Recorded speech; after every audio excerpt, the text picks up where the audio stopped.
High fifth മോഡിൽ നമ്മൾ ബേസിക്കായി discuss ചെയ്യുന്നത് അറേസിനെ പറ്റിയിട്ടും അറേസ് എങ്ങനെ നമ്മൾ പ്രോഗ്രാമിലൂടെ ഇത് ചെയ്യുന്നു എന്നുള്ളതാണ്. ഓക്കെ, പൈത്തൺ പ്രോഗ്രാമിങ്ങിൽ എങ്ങനെ ചെയ്യണം എന്നുള്ളതാണ്. സോ അറേ എന്ന് പറയുന്നത് ഒരു വലിയ സംഭവം എന്നല്ല, നമ്മൾ നേരത്തെ പറഞ്ഞ പോലെ ഒരു ഡാറ്റ സ്ട്രക്ചർ തന്നെയാണ്.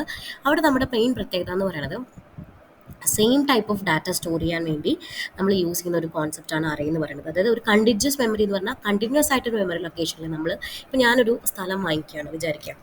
ആ സ്ഥലത്തിൽ ഞാൻ പിന്നെയാണ് അതിനെ ഡിവൈഡ് ചെയ്ത് കുഞ്ഞു കഷ്ണങ്ങളാക്കി ഓരോരുത്തർക്ക് കൊടുക്കുന്നത്. അതിന് മുന്നേ അതൊരു കണ്ടിന്യൂസ് മെമ്മറി ലൊക്കേഷൻ. അതേപോലെ ഒരു കുറച്ച് എമൗണ്ട് ഓഫ് പ്ലേസ് നമ്മൾ മെമ്മറിയിൽ നിന്ന് അലോക്കേറ്റ് ചെയ്ത് വെച്ച് അതിലാണ് ബാക്കി കാര്യങ്ങൾ ചെയ്യുന്നുണ്ടാവും.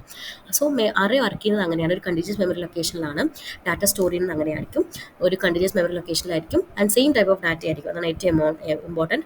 ആൻഡ് നമ്മൾ പൈത്തണിൽ വരുന്ന സമയത്ത് അറേ എന്നുള്ളൊരു കോൺസെപ്റ്റ് ഉണ്ടാക്കുന്ന ലിസ്റ്റ് നിന്ന് തന്നെയാണ്.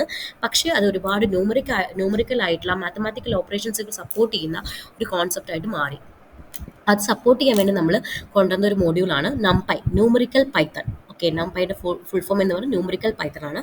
That allows is use to do നംപൈയുടെ കോൺസെപ്റ്റ് നിങ്ങൾക്ക് അറിയണം, numerical Python. Okay, numerical Python എന്നാണ് അതിൻ്റെ full form. Okay, so NumPy ആണ് നമ്മൾ പൈത്തണിൽ ഈ ഒരു അറേ കോൺസെപ്റ്റ് വർക്ക് ചെയ്യാൻ ഹെൽപ്പ് ചെയ്യുന്ന ഒരാൾ. ഓക്കെ, മെയിൻലി ഇതിനാ അറേസ് കൊണ്ടുവരുന്നത് വെച്ചാൽ എഫിഷ്യൻ്റ് ആയിട്ട് കറക്റ്റായിട്ട് സ്റ്റോർ ചെയ്യാൻ വേണ്ടിയിട്ടും പെർഫോമൻസ് കൂട്ടാൻ. നമ്മുടെ കാരണം കണ്ടിന്യൂസ് മെമ്മറി ലൊക്കേഷൻ ആകുമ്പോൾ കുറച്ച് എമൗണ്ട് ഓഫ് സ്പേസ് ആവശ്യമുള്ളൂ. സോ അതുകൊണ്ട് വർക്കിംഗ് സ്പീഡ് കൂടും. ഓക്കെ, പിന്നെ ഒരുപാട് ഓപ്പറേഷൻസുകൾ സപ്പോർട്ട് ചെയ്യാൻ നമുക്ക് അറേസിന് പറ്റും. അതായത് ന്യൂമറിക്കൽ ആയിട്ടുള്ള മാത്തമാറ്റിക്കൽ ഓപ്പറേഷൻസുകൾ ചെയ്യാൻ പറ്റും. സയൻറ്റിഫിക് കമ്പ്യൂട്ടിംഗ് ബേസിലുള്ള ഫംഗ്ഷൻസുകൾ ചെയ്യാൻ പറ്റും.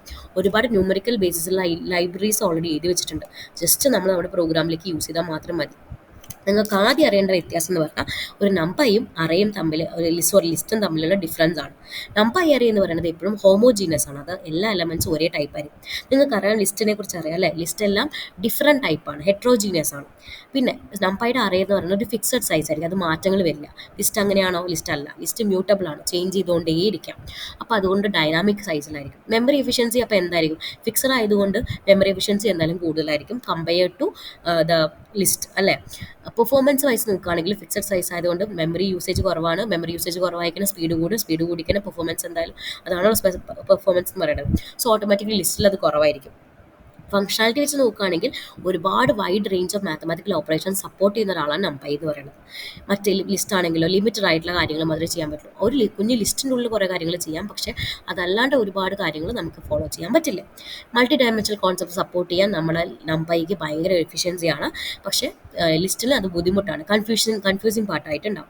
ഒരുപാട് ബിൽറ്റ് ഇൻ ഫംഗ്ഷൻസുകൾ നമുക്ക് സപ്പോർട്ടീവായിട്ട് പൈത്തൺ ലിസ്റ്റും നംപൈ ആയിട്ടും ഉണ്ട്. ഇനി നമ്മൾ അടുത്ത വീഡിയോയിൽ പഠിക്കുന്നുണ്ടാവുക എങ്ങനെ നംപൈ വെച്ച് നമ്മൾ ഒരുപാട് കാര്യങ്ങൾ ഒരു 1 ഡയമെൻഷണൽ അറേയും 2 ഡയമെൻഷണൽ അറേ ക്രിയേറ്റ് ചെയ്യും എന്നുള്ളതാണ്. ഓക്കെ,